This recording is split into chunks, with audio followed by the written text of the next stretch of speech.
Oke, Assalamualaikum warahmatullahi wabarakatuh. Waalaikumsalam. Selamat siang, salam sejahtera untuk kita semua. Yang kita hormati Pak Yosdianto, SPD MSI, Pak Harmen, mantan Ketua Ikatan Mahasiswa Piaman Raya di Mapar.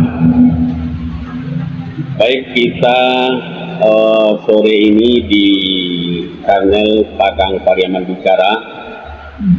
Kita bicara soal sumber daya manusia, terkhusus untuk di Kabupaten Padang Pariaman. Bagaimana ke depannya, apa yang menyebabkan ini mundur.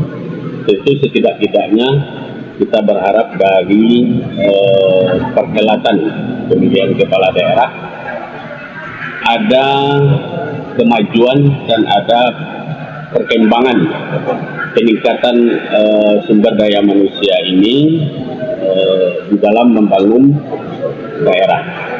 Sesuai apa yang disampaikan Pak Yos, bahwa pembangunan fisik kalau tidak dibarengi dengan pembangunan mental spiritual atau sumber daya manusianya, maka pribumi atau katakanlah penduduk asli daerah itu akan sendirinya terpinggirkan.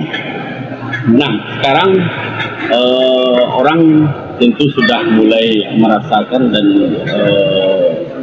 mengetahui katakanlah seperti itu, meskipun target dari pilkada itu sendiri dimulai pada tanggal 27 Agustus.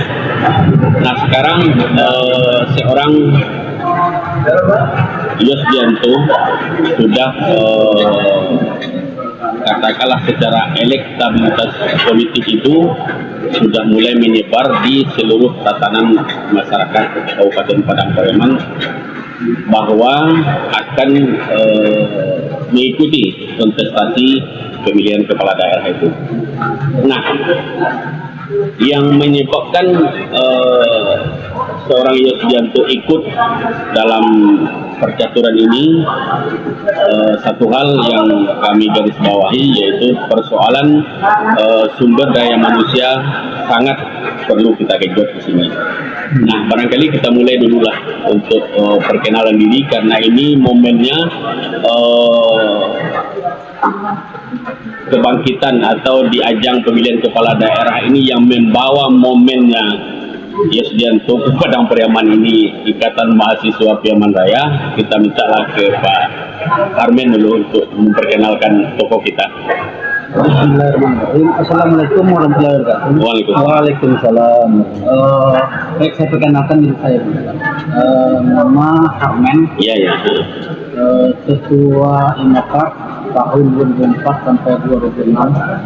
Jadi mohon maaf Pak Ganggu, jadi IMAPAR kan ada istilah mantan ketua, cuman periode aja. Iya. 2004 sampai 2006.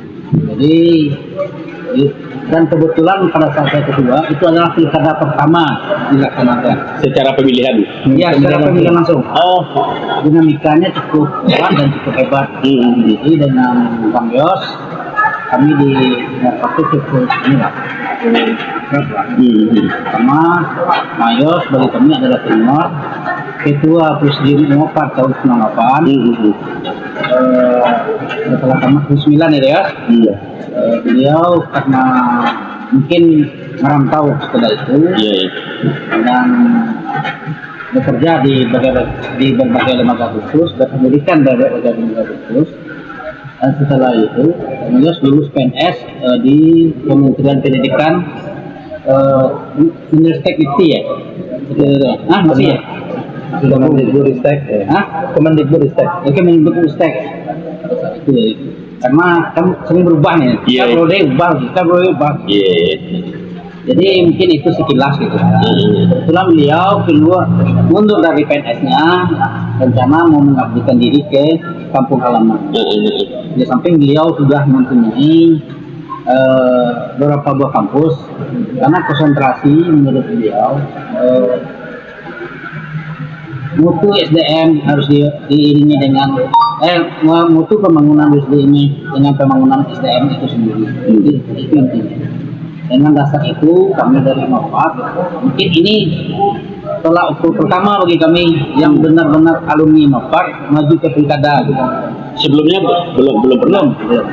Yang mengakui Mapar banyak ya Tonggo, tapi yang benar rohnya Mapar, darahnya Mapar, lahirnya dari Mapar itu ini tolak yang pertama kali. Jadi Imapar pecah telua ya? Pecah telua. Jadi dengan pecah telua apapun tentu Imapar akan pasang badan. Iya. Secara keorganisasian mungkin tidak, tetapi secara emosional apapun ceritanya ini adalah telah ukur pertama kali. Iya. Kebangkitan kami aktivis yang berada di luar kota Preman, di Padang Preman dan kota Preman yang dulunya merantau menimba ilmu, mungkin ini saatnya pulang ke kampung. Iya. Jadi mungkin itu sekilas saya sampaikan, mungkin ada tambahnya nanti saya kenalkan kepada yang bersangkutan. Mungkin langsung ke Pak Yosdianto, sekaligus perkenalan, sekaligus saya ingin kenapa begitu gagasan yang cukup besar, tetapi endingnya Pak Yos di-upload untuk menjadi wakil bupati. Kenapa tidak jadi bupati? Mulai dari perkenalan ya. Iya. Terima kasih banyak Tuanku Armen adinda saya. Terima kasih banyak teman-teman yang ada di sini. Yang pertama saya kenalan dulu. Assalamualaikum warahmatullahi wabarakatuh. Saya nama Yosdianto, walaupun namanya orang Jawa tapi asli orang Minang. Iya. Saya sukunya Sikumbang Tuanku. Tapi bapak saya Piliang, kan mungkin bapak saya Piliang, ibu saya Sikumbang lah. Oh, mungkin ya. Kemudian saya terlahir dari keluarga di lingkungan pesantren, karena adik dari ayah saya itu punya pesantren namanya pesantren Nurul Huda, jadi saya dari kecil di situ. Iya. Kemudian saya SD, SMP, TK, SD, SMP di Pariaman sampai SMA di Sicincin. Kemudian S1 saya di Universitas Negeri Padang. Iya. S2 dan S3 lanjutan baru saya berada di Jakarta.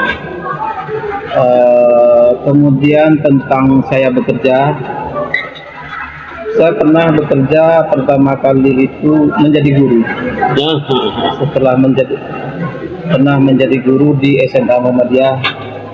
Kemudian karena saya mengambil S2, habis itu menjadi dosen di LP3I sampai menjadi direktur di LP3I Pusat. Iya. Kemudian dosen di universitas sampai jadi rektor di universitas yang sama. Sampai saya menjadi pemilik di universitas yang sama. Dalam arti saya dan keluarga menjadi bahagian dari pengurus yayasannya, yaitu sebagai pembina dan sebagai ketua. Iya. Di samping itu saya juga bekerja sebagai pegawai negeri mulai dari tahun 2009 sampai 2024, karena 2024 saya harus mengundurkan diri karena ada niat baik untuk ikut kontestasi di pilkada ini. Di organisasi saya pernah, seperti dikatakan adik saya tadi, jadi ketua Imapar UNP pertama kali 2007 97 UNP ketua Imapar UNP 97. Kemudian ketua presidium Imapar untuk Kota Padang itu 2008 sampai 2010. Maksud saya tahun 98 sampai tahun 2000. Iya. Karena tahun 2000 saya tamat kuliah. Itu saya regenerasikan. Saya bikin musda, kemudian sekretaris umum saya yang menjadi ketua setelah saya menggelar musda tersebut. Nah, terkait dengan pembangunan SDM, kita melihat bahwa pembangunan infrastruktur, pembangunan jembatan, pembangunan fisik yang tidak dibarengi dengan pembangunan SDM, itu akan dinikmati oleh orang lain. Kenapa dinikmati oleh orang lain? Bukan penduduk asli yang menikmatinya, tapi penduduk lain yang akan menikmati pembangunan itu. Kalau SDM-nya tidak sejalan dengan pembangunan fisik. Kenapa? misalkan ada di daerah tertentu, di daerah itu ada dibangun infrastruktur jalan yang bagus. Ketika yang pemilik tanah yang dilewati jalan tadi bukan SDM yang bagus, dia akan berpikir harga tanahnya naik, kemudian dia jual, dia pindah ke pelosok, dan itu terjadi di berbagai lapisan di tingkat wilayah yang SDM-nya rendah. Akhirnya mereka terusir dari daerahnya sendiri akibat pembangunan infrastruktur tadi. Dan tempat itu akhirnya dibeli oleh mereka yang punya modal. Nah, pembangunan tersebut menjadi dinikmati oleh mereka yang punya modal. Mereka bikin di sana ruko, mereka bikin usaha yang bagus, toko bangunan, minimarket, segala macam. Tapi yang membangun tadi bukan penduduk setempat, tapi pendatang. Ya memang kalau secara pandangan secara nasional itu tidak apa-apa. Tapi kita ingin pemerataan. Seperti misalnya di Jakarta saat ini, di Jalan Sudirman Tamrin, itu tuanku, harga tanah di sana 500 juta per meter. Yang beli, yang jual nggak ada, yang ada yang beli. Di lingkaran HI itu harga tanah 1 miliar mungkin 1 meter. Karena itu brandnya Indonesia Berasa ini, siapapun yang punya tanah dan punya kantor di situ itu berarti orang terkaya di Indonesia. Nah saat ini memang yang punya kantor di samping HI itu pasti BCA Group, Bakri Group, ya kan, Jaya Raya, Sinarmas Group, pasti mereka yang punya ranking orang terkaya di Indonesia. Nah saat ini tidak ada lagi hampir tidak ada di daerah penting tersebut orang pribuminya, karena dibeli oleh mereka yang punya modal. Artinya apa? Kemana mereka yang tadinya asli di sana? Mereka pergi ke Bojonggede, ke daerah pinggiran di Bogor, pergi ke Tenjo, pergi ke Jasinga, beli tanah murah lagi. Nah itulah yang saya maksud ketika infrastruktur yang cepat tidak dibarengi dengan pembangunan SDM, itu sesungguhnya mengusir penduduk asli dari tanahnya sendiri secara pelan-pelan. Nah, secara pelan-pelan. Maka saat ini Pak Bupati membangun luar biasa, tentu dengan batasan APBD 1,5 triliun ya. Dengan luas wilayah hampir berapa? 2000 km persegi ya. Berapa? 1400 km persegi Padang Preman, dengan jumlah penduduknya 431.000. Dengan luas wilayah seluas itu, angka APBD-nya cuma 1,5 triliun. Itu Pak Bupati sudah membangun infrastruktur demikian cepatnya. Bahkan belanja pegawai lebih rendah di Padang Preman dibanding belanja modal. Artinya pembangunan fisik. Nah itu berarti Pak Bupati adalah orang yang visioner dalam pembangunan daerah. Dan pada saat ini Padang Priaman itu angka partisipasi kasar untuk SD-nya 109%. Aneh ya, menurut kamu aneh nggak? Berarti itu naik atau turun? 100% saja itu hebat, tapi di Padang Priaman orang yang lahir 100 orang, tapi yang sekolah ke sekolah dasar itu 109 orang. 109%. Nah pertanyaan tuanku, kok bisa orang lahir 100 kok bisa masuk SD 109? Nah artinya Pak Bupati sudah mengambil ketertinggalan tahun sebelumnya yang tidak sekolah, masuk di tahun berjalan. Nah kalau ada yang lahir pada tahun sebelumnya tidak tercatat, misalnya di akta kelahiran segala macam, nah itu terbawa di pemerintahan Pak Suharto. Begitu juga di angka partisipasi kasar SMP, kita 109%. Nah kewenangan pemerintahan daerah kabupaten kan cuma dasar dan menengah SMP, menengah pertama.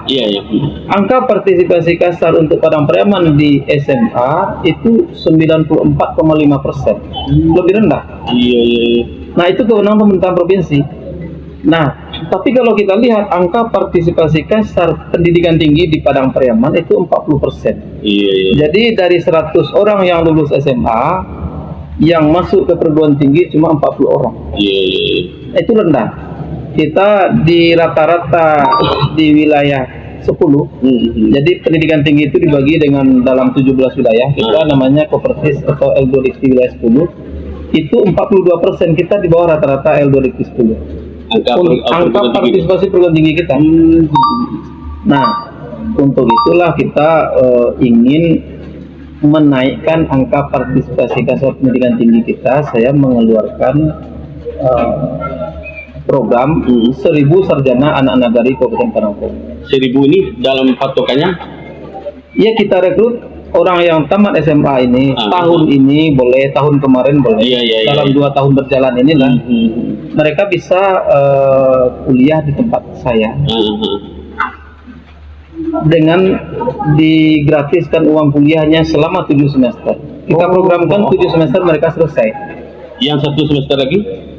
Enggak, kita 7 semester, makanya kita ambil anak pintar. Kita usahakan 3,5 7 tahun semester itu langsung tamat? S1. Iya. Makanya dipadatkan pembelajarannya sehingga KKN-nya itu di luar semester berjalan. Atau praktek lapangan industrinya misalnya. Sehingga 7 semester itu mereka sudah selesai pembelajarannya. Nah, itu kita latih semaksimal mungkin. Kita didik dengan sebaik-baiknya. Sehingga mereka menjadi generasi yang baik, dan kita arahkan menjadi lahan pengusaha, tentu pengusaha mikro ya. Kalau usaha besar kan butuh modal yang besar. Nah, usaha mikro itu kita bergerak dalam tatanan yang berkaitan dengan kehidupan penting. Misalnya momen penting seseorang. Misalnya seperti wedding organizer, kan pernikahan itu momen penting. Atau toko emas misalnya. Emas itu kan hal-hal yang penting dalam momen hidup. Barang mewah. Showroom mobil bekas misalnya, minimart misalnya, karangan bunga misalnya.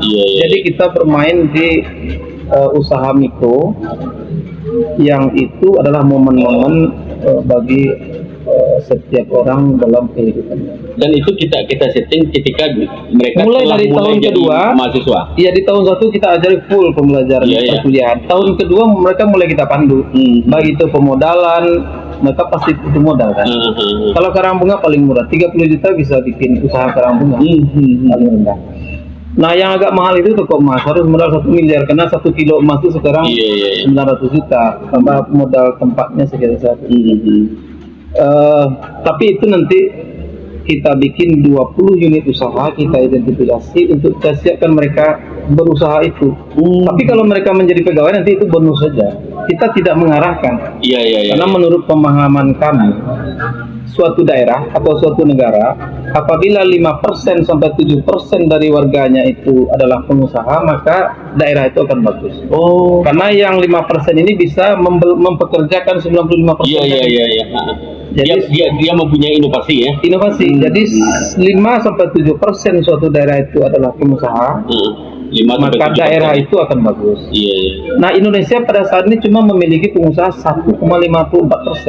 Kita bandingkan dengan Singapura 7% dari total jumlah penduduknya pengusaha. Kita bandingkan dengan Malaysia 2,5%. Nah, kalau kita 270 juta, berarti kita 13 juta butuh pengusaha. Sementara saat ini baru 4 juta. Kalau kita lihat data Kadin ya. Nah, saya belum melihat data Padang Pariaman berapa jumlah pengusaha, tapi saya lihat lebih kecil dari persentase jumlah pengusaha di level nasional. Karena alam pengusaha itu tidak terkelola dengan sebagaimana mestinya. Nah, kita lihat negara-negara terkaya di dunia seperti Luxembourg misalnya, negara Eropa, atau Singapura negara nomor 2 terkaya, atau Qatar negara nomor 3 terkaya di dunia, mereka di atas 6% jumlah pengusahanya. Luxembourg misalnya 8%. Singapura 7%, Qatar itu 6,5% jumlah dari total jumlah penduduknya pengusaha. Nah, kita bisa lihat Singapura itu rata-rata penghasilan penduduknya 200 juta per bulan. Itu rata-rata ya. Bukan yang tertinggi. Jadi bisa jadi yang tertinggi 1,9 miliar, yang terendahnya 100 juta. Nah, saat ini rata-rata penghasilan Padang Pariaman saya belum dapat datanya, nanti cari. Saya khawatir jauh lebih rendah. Dan saya yakin ini. Tapi kemarin ekspos Pak Bupati saya lihat pengangguran udah mulai jauh berkurangnya gitu kan. Angka pengangguran memang kita rendah kalau di Padang Pariaman. Tapi mereka rata-rata tidak pada level usaha tapi pada level pekerja. Kemudian para perantau yang membantu. Perantau yang rajin pulang pergi merekrut, seperti restoran Putra Minang dia merekrut banyak karyawan karena dia punya restoran hampir 100 cabang di Jabodetabek. Jadi itu terbantu dengan pengusaha yang lintas daerah. Nah, tapi kita harapkan 5% dari total penduduk dari 431.000 penduduk Padang itu pengusaha. Jangan sampai kalau kita belanja toko bangunan yang melayani orang Cina. Kalau kita belanja ke Padang nih saat ini di Kota Padang, kalau kita belanja lampu, yang jualan orang Cina. Kalau kita beli baju like Levi's misalnya, yang bosnya orang Cina, orang Indonesia jadi pelayannya. Nah itu tidak apa-apa, bukan artinya kita dikotomi atau membeda-bedakan penduduk asli dengan pendatang, tentu tidak. Tapi harus menjadi motivasi. Kenapa mereka bisa, kita tidak? Ya kan? Harus jadi motivasi kita. Kenapa mereka lebih tinggi semangatnya untuk berusaha, kemudian mereka mampu keluar dari alam yang di atas rata-rata kehidupan layak. Kenapa kita tidak? Artinya itu kita jadikan motivasi, bukan satu perbedaan yang harus terjadi gesekan. Nah, saya berpikir untuk menaikkan SDM yang baik tadi, maka kita mencoba di awal ini mengeluarkan bentuk melahirkan 1.000 sarjana anak nagari Kabupaten Padang. Dan ini bukan janji ya, Tuanku. Ini kita rekrut sebelum di bulan Oktober mereka sudah kuliah. Oktober tahun ini. Karena saat ini sudah bukan APBD.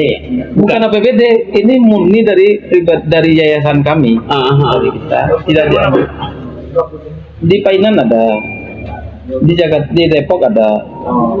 Nah, mereka di Padang ada di STIE di Padang. Nah, mereka nanti, tapi saya akan fokuskan mereka di Universitas Minangkabau ini di Painan. Iya, di Painan. Karena lebih banyak pilihan prodinya. Ada 9 prodi di sana. Nah, mereka nanti 7 semester kita harapkan mereka selesai. Dan mereka diharapkan mengisi Padang Pariaman di next Pariaman ke depan. Entah di berbagai lahan usaha ke depan. Atau mereka yang punya inovasi untuk membuat usaha baru.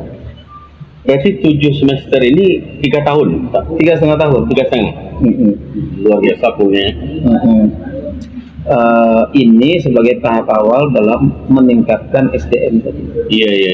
Untuk mengimbangi pembangunan kita. Untuk pembangunan Pak Bupati saat ini luar biasa lah. Pak Bupati ini hari jam istirahatnya dia korbankan. Harinya dengan keluarga dia isi untuk melayani masyarakat Padang Pariaman. Kemudian beliau senang bergaul dengan masyarakat kalangan bawah, tidak membedakan siapapun. Untuk kelas level Pak Bupati saat ini kita bersyukur memiliki bupati dan pemimpin yang sebaik beliau. Yang luar biasa kuat ya. Luar biasa kesehatannya jaga. Tentu kita berdoa mudah-mudahan beliau tetap jaga kesehatannya oleh Allah, kemudian tetap sabar dalam menghadapi dinamika model watak masyarakatnya. Namun walaupun demikian Pak Bupati tentu Pak Suatribur adalah manusia biasa. Bukan malaikat yang lahir dalam ya pasti ada kelemahannya. Tapi kalau kita bandingkan dengan pemimpin selevel dia, beliau luar biasa. Sangat baik, punya niat yang baik, isinya tajam. Kemudian mengorbankan waktunya, waktu dengan keluarga, waktu liburnya, dia isi semuanya untuk melayani rakyatnya. Dan bagi dia itu seperti hiburan saja, bukan dipaksakan. Dia senang dengan hal-hal yang seperti itu. Nah, itu tentu ingin kita bantu dengan meningkatkan SDM biar pembangunan fisik yang beliau lakukan ini sejalan dengan terimbangi dengan pembangunan SDM. Nah, ini ingin kita bantu beliau dalam hal tersebut. Apa itu masuk dalam itu? Dalam kemarin itu kan beberapa minggu pekan terakhir lah, kan udah ada keluar statementnya Padang Pariaman cerdas gitu. Masuk itu. Mungkin saya pikir Pak Bupati mungkin seperti itu, tapi secara khusus saya lihat arahnya ada seperti itu. Mudah-mudahan seperti itu. Cuman apa namanya? ini kan 1.000 mahasiswa yang kita buat ini dari daerah ini gitu kan, ini kan cukup besar ini. Nah, mekanisme pembiayaannya seperti apa tuh Pak Yos? Nah, kita memang di kampus itu, kalau pembiayaan dari pemerintah, saya yakin dari teman-teman Ristek Dikti itu paling banyak kita bisa dibantu cuma 100 orang. Berupa kit. Jadi yang 900 ini memang kita pernah dulu punya program yang sama, tapi untuk kabupaten lain. Walaupun tidak terlaksana dengan sesempurnanya, tapi alhamdulillah pernah berjalan dengan baik. Nah, ini akan kita lakukan di sini karena kita akan bisa meminimalkan biaya dosen. Bisa mereka kita bikin di kelas gemuk 50 orang per kelas. Karena sebagian mereka kan perkuliahannya online. Yang mata kuliah yang sifatnya teoritis itu bisa kita laksanakan dengan perkuliahan online. Nah, kalau perkuliahan online kan bisa lebih besar jumlah yang ikut di satu sesi perkuliahan itu. Dan itu jauh menekan untuk satu dosen. Jauh menekan. Kita cuma pembiayaan tetap kita tanggung dari yayasan, tapi kita bisa menekan biaya itu dalam semangat meningkatkan SDM ini. Tapi tidak timbul biaya tidak mungkin. Tapi bisa kita minimkan. Nah, bisa subsidi. Nanti yang biaya pemerintah, yang nanti ada bantuan pemerintah itu biasanya dari Kemendistek itu ada 100 kita dapat. Berupa kit. Kartu Indonesia Pintar ya. Kalau kita mengacu ke tahun sebelumnya. Nah, tapi itu tergantung kebijakan juga. Tapi terlepas itu ada atau tidak, kita semangat dengan niat yang baik, untuk tetap melakukan.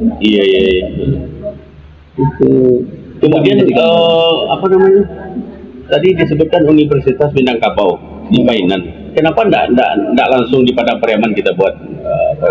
Proses mendirikan saya memang berencana supaya bisa lebih maksimal yang 1.000 ini kan?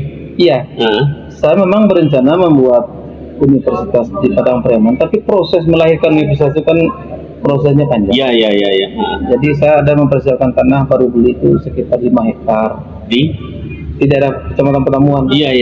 Kemudian dekat bandara dekat bandara ini ada 2.500. Kemudian di Lubuk Alung saya siapkan juga tanah untuk universitas itu sekitar 5.000. Tidak jauh lah dari kantor Pak Bupati. Tapi mendirikan universitas baru di suatu daerah itu proses panjang. Nanti takutnya anak ini sudah tidak berpikir kuliah lagi.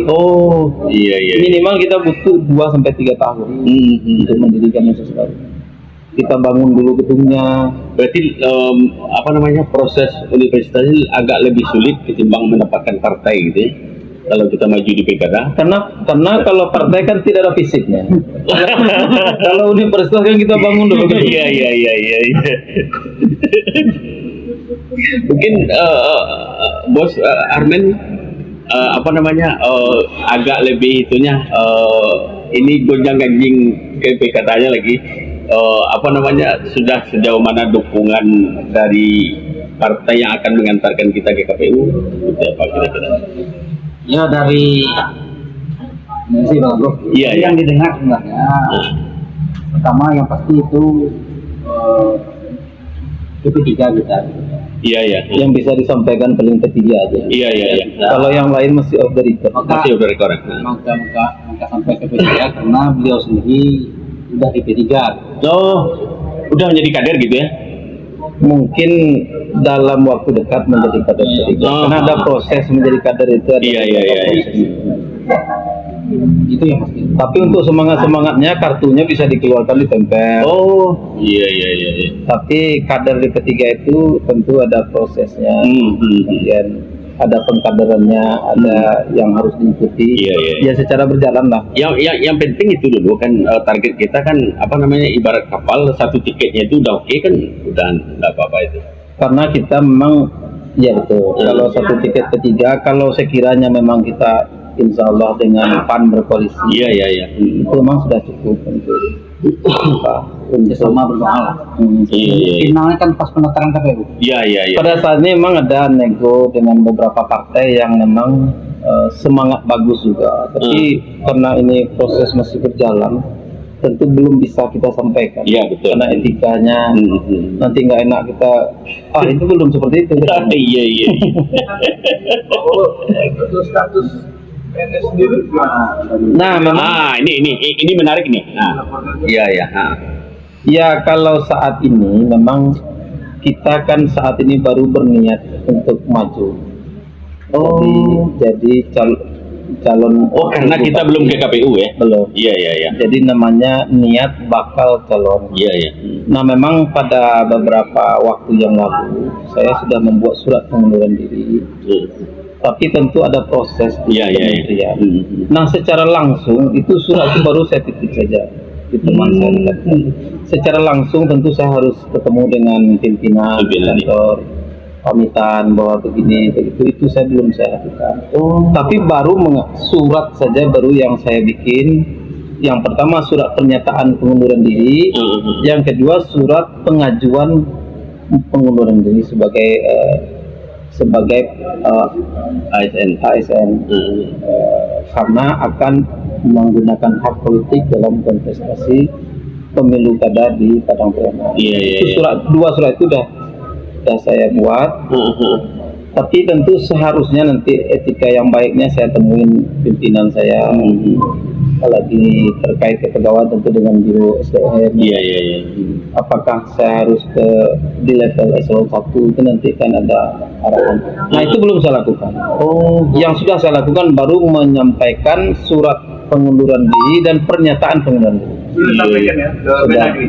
Iya. Berarti ini Pak. Tapi nanti teman-teman saya di kementerian menyatakan bahwa nanti datang langsung ke pejabat terkait pemberhentian itu, atau apakah mereka sebagian juga mengkaji, karena di undang-undang ASN itu dimungkinkan pensiun. Kalau pada saat yang bersamaan ada kebijakan pengurangan pegawai, itu diatur undang. Kalau tidak ada kebijakan pengurangan pegawai, itu dipersyaratkan umurnya harus 50 tahun. Tapi kalau ada kebijakan pengurangan pegawai, 40 tahun bisa. Nah, nanti teman-teman di instansi tersebut mengkaji apakah dimungkinkan pensiun dini, karena di aturan itu ketika ada kebijakan pengurangan pegawai, maka dapat mengundurkan diri untuk pensiun dini di usia 45 tahun dengan minimal masa kerja 10 tahun. Nah, di ayat 2 ayat setelah itu ada ketentuannya, bagi pegawai ingin mengakhiri sebagai ASN minimal usia 50 tahun dan minimal masa kerja 20 tahun. Nah, saya pada saat ini baru bulan Desember besok baru 48 tahun.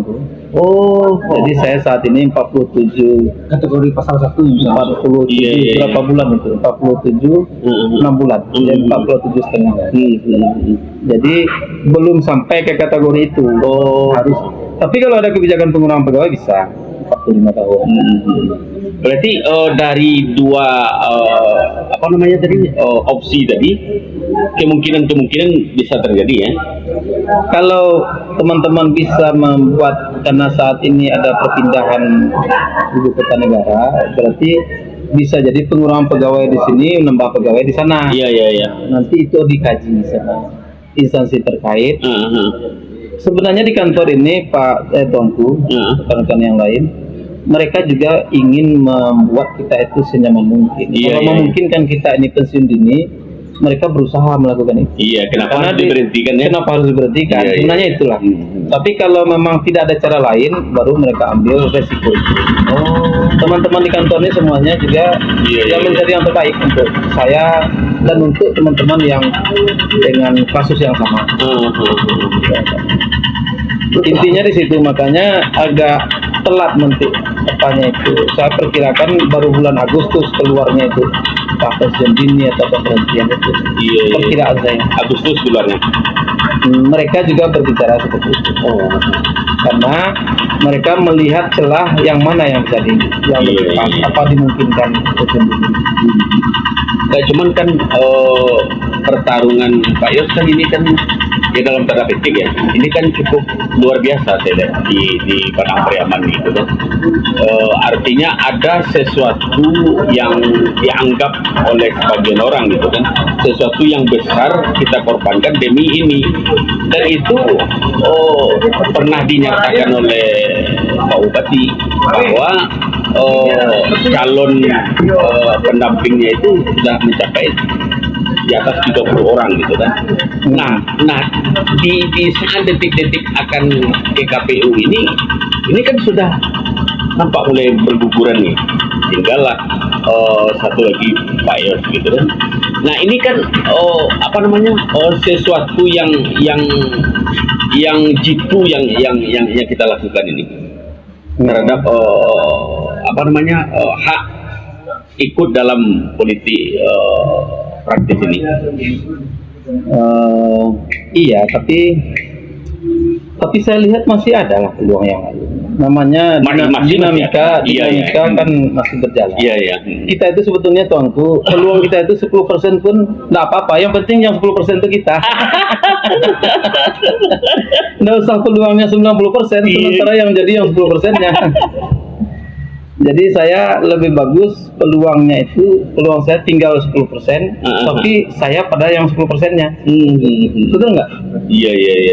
Jangan sampai yang sebaliknya. Ada di awal tadi Pak Yos menyebut dari orang yang pernah di pesantren juga, dari surau lah gitu. Iya. Cuman ini kita kan agak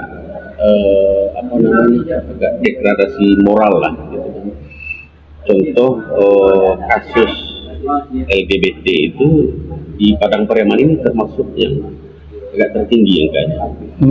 Termasuk juga angka kenakalan remaja, judi, pembunuhan malah di Padang Pariaman termasuk itu. Artinya apa?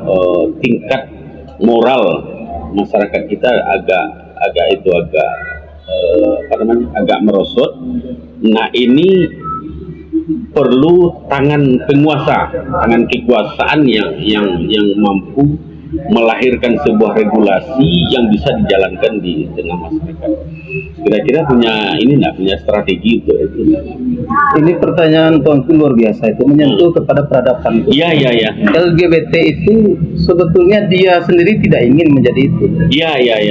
Ada wanita tidak benar atau kita sebut wanita malam. Tidak ada satupun di antara mereka yang ingin seperti itu. Iya. Mereka itu adalah korban peradaban yang tidak benar. Jadi itu sebetulnya nasib mereka yang terjadi seperti itu oleh korban satu peradaban yang tidak pas dengan Nah sebetulnya mereka yang seperti itu menjadi perhatian khusus baik dari masyarakat, apalagi pemerintahan yang memegang tampuk kepemimpinan atau menggenggam kekuasaan. Saya pikir itu butuh political will ya. Tadi. Nah itu terjadi kan bukan seperti matahari pagi tahu-tahu terbit di timur ya. Itu melalui proses panjang perubahan peradaban berlangsung dari generasi ke generasi. Itu adalah buah dari satu peradaban. Nah ingat, peradaban yang membesarkan seorang anak itu akan menjadi sesuatu sesuai dengan peradaban yang membesarkannya. Jadi anak itu terjadi sebetulnya digiring oleh peradaban. Saya contohkan saja nih tuanku. Ketika teman kita namanya Armen misalnya nikah, sudah dia punya anak kembar, satu kita taruh di Jepang, satu kita taruh di Padiaman. Yang di Jepang ini persis seperti orang Jepang. Semangat hidupnya sangat tinggi, kemudian menjaga waktunya luar biasa, karena orang Jepang itu menghargai waktu luar biasa. Mereka kita telat berjanji 2 menit itu bagi mereka penghinaan luar biasa. Karena bagi mereka setelah itu mereka punya rencana yang banyak. Jadi kalau satu ini terkendala ya berentetan kepada waktu berikutnya, pada janji-janji atau pekerjaan yang selanjutnya. Karena mereka daerahnya ekstrim. Jadi terlambat saja cuaca udah berubah di sana. Kalau kita memang daerah yang bagus Indonesia. Nah, kalau yang di Indonesia seperti orang Indonesia berjanji jam berapa misalnya di Pariaman, orang Pariaman. Kemudian semangatnya tidak seperti orang Jepang. Saya ingin menyampaikan di sini bahwa seseorang itu digiring oleh peradaban yang membesarkannya. Dia mau menjadi apa? Tergantung peradaban yang membesarkan. Nah, dalam hal itu kita harus membina peradaban. Kita harus melahirkan peradaban yang baik, membina peradaban yang baik, dan itu adalah buah dari peradaban. Itu ending dari peradaban. Itu tidak terjadi sekarang. Yang menjadikan LGBT itu 20 tahun yang lampau itu. Ini ujung ini yang kita lihat. Nah, kita melihat ujung tidak bisa. Kita harus memulai yang kita kerjakan saat ini, membangun peradaban itu hasilnya 20 tahun yang akan datang. Namanya kita membangun peradaban ya. Nah, pertanyaan ini butuh kajian yang panjang. Luar biasa tuh pertanyaan. Menyentuh pada pembentukan karakter manusia, pembentukan peradaban, pembentukan habit. Ini saya pikir perlu kajian yang jauh lebih panjang. Ya, itu maksud saya tuh. Mungkin ke Bos Harman agak satu statement lah. Ini kan politik masih dinamis nih. Segala kemungkinan bisa berubah, dan perubahan kadang-kadang dianggap drastis gitu kan. Kemarin itu malah Gerindra itu masih disebut-sebut masih bersama Golkar, justru malah ingin membuka opsi ketiga. Kemarin saya juga diskusi dengan petinggi Nasdem, kabarnya agak sesuai pula. Jadi ada kemungkinan tiga kontestan yang akan ikut pilkada ini. Artinya ada opsi ketiga setelah adanya kekuatan incumbent Suat Tribur dan John Kennedy Aziz gitu kan. Ada lagi kekuatan ketiga. Nah, seandainya nanti terjadi pula perubahan di koalisi kita ini, ada alternatif lain untuk tiga kandidat. Untuk tiga kandidat. Jawabannya situasional. Jawabannya tergantung situasional. Yang penting harga matinya Bang Yos wajib maju. Jadi kalau seandainya yang 10%, yang 20%-nya tinggal yang disebut Pak Bupati itu ternyata indah ke kita, jadi alternatif persiapannya sudah ada. Belum ada. Yang pasti kita masih berpikir. Itu bahaya juga jawaban. Jadi enggak lah, kita gini Tongku, saya tegaskan jawaban. Boleh. Jadi kita kalaupun Pak Bupati punya peluang, tapi saya sampai saat ini tidak yakin. Kita harus optimis lah ya. Tapi kalau tidak dengan Pak Suat Tribun, kita mungkin akan menjadi pendukung beliau. Kita akan membantu beliau untuk duduk. Kalau kita tidak menjadi pasangan, kita akan menjadi relawan yang paling depan lah. Yang pasti 1000 sarjana tak jalan.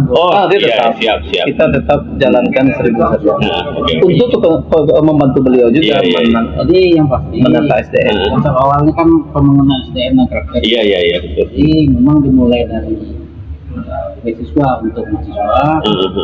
Kalau memang itu tampuk kekuasaan tersebut dapat, tetapi program ke masyarakat. Siap. Pokoknya udah jelas lah tadi. Kalau Pak Bupati berkesempatan dengan kita, ya kita alhamdulillah Welcome, sangat luar biasa itu ya. Tapi kalau kita tidak dengan Suat Tribur, tidak pasangan, ya kita akan dukung beliau. Kita akan menjadi relawan beliau. Nggak kita buka alternatif dengan yang lain ya.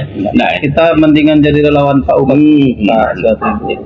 Mungkin ada tambahan Mas Haji? Ada tambahan? Udah oke ya? Ya, barangkali itu bincang-bincang kita di sore hari ini, artinya melahirkan sebuah edukasi peningkatan sumber daya manusia yang sangat luar biasa. Kita lihat hasilnya paling tidak tentu 10 tahun yang akan datang, karena pergerakan itu baru saja dimulai mencetak sarjana secara sumber daya manusia untuk masyarakat kita. Kemudian terkait masalah kenakalan remaja, masalah LGBT, setidak-tidaknya Pak Yusdianto punya konsep bahwa ini ada sesuatu yang lain dari peradaban kita dulunya. Nah, itulah yang akan kita cari titik temunya, apanya yang salah, itulah yang akan dilahirkan di pemerintahan 5 tahun yang akan datang di Kabupaten Padang Pariaman. Terima kasih, mohon atas segala perhatian, maaf atas segala kekurangan. Assalamualaikum warahmatullahi wabarakatuh. Waalaikumsalam warahmatullahi wabarakatuh.